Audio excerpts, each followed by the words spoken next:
Bismillahirrahmanirrahim. Assalamualaikum warahmatullahi wabarakatuh. Perkenalkan, saya Syifa Triagusirani dengan NIM 231031015 dari kelas SI 23B. Nah, saya akan membahas mengenai supply chain management atau rantai pasok. Ada beberapa pembahasan yang akan saya bahas.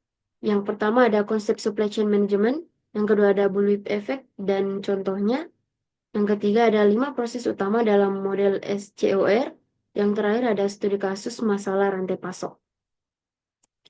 Nah, apa sih supply chain management itu? Jadi supply chain management adalah proses yang mengelola aliran barang, informasi, dan uang dari awal pengadaan bahan baku hingga produk sampai ke tangan konsumen.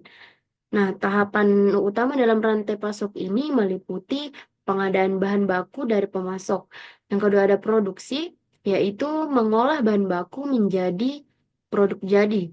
Yang ketiga ada distribusi, yaitu untuk mengirimkan produk ke retailer atau distributor. Yang keempat ada retail, yaitu menjual produk ke konsumen. Dan yang terakhir ada konsumen, yaitu pelanggan yang menggunakan produk akhir. Selanjutnya, apa itu bullwhip effect? Nah, jadi bullwhip effect ini adalah suatu fenomena di mana fluktuasi kecil dalam permintaan konsumen bisa menyebabkan perubahan besar dalam rantai pasok, terutama pada tahap awal. Sebagai contohnya itu, ketika konsumen meminta sedikit tambahan barang, retailer seringkali memesan lebih banyak untuk berjaga-jaga. Nah, distributor kemudian meningkatkan pesanannya ke produsen. Produsen akhirnya meningkatkan produksi secara berlebihan. Akibatnya, produsen membuat stok berlebih, padahal permintaan real konsumen tidak sebesar itu. Nah, selanjutnya ada 5 proses SCOR model. Jadi, ada 5. Yang pertama itu ada plan, yang kedua ada source, yang ketiga ada make, yang keempat ada delivery, yang kelima ada return.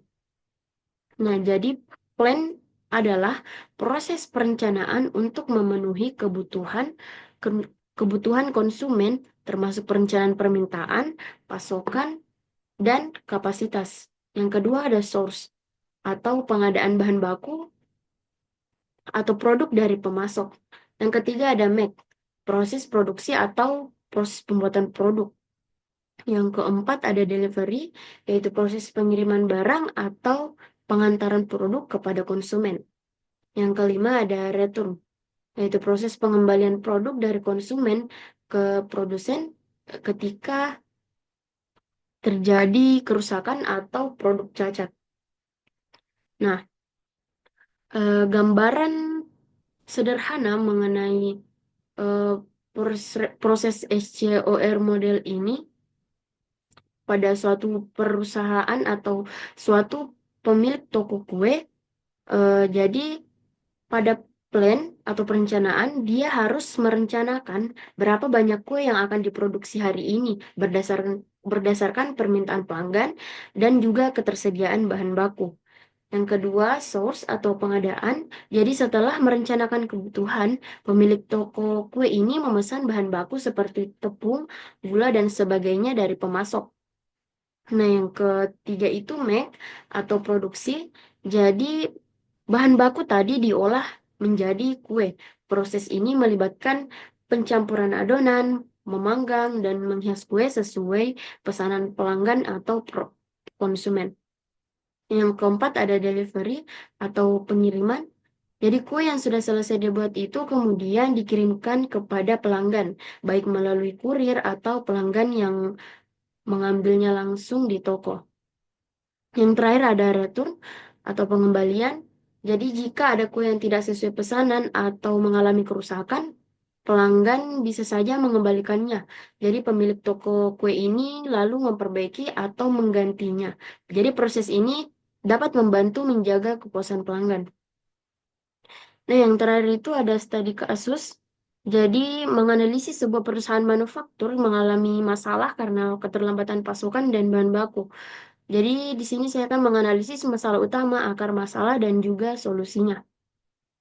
Nah, jadi ada beberapa masalah utama dari eh, perusahaan ini. Yang pertama itu ada keterlambatan bahan baku.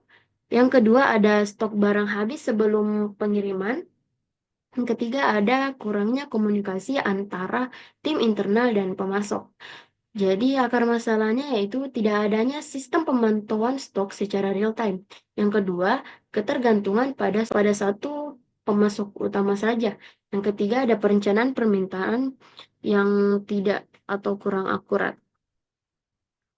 Nah, jadi solusi yang dapat kita lakukan yaitu menambah pemasok alternatif untuk mengurangi risiko ketergantungan. Yang kedua, menggunakan teknologi digital untuk memantau stok secara real time.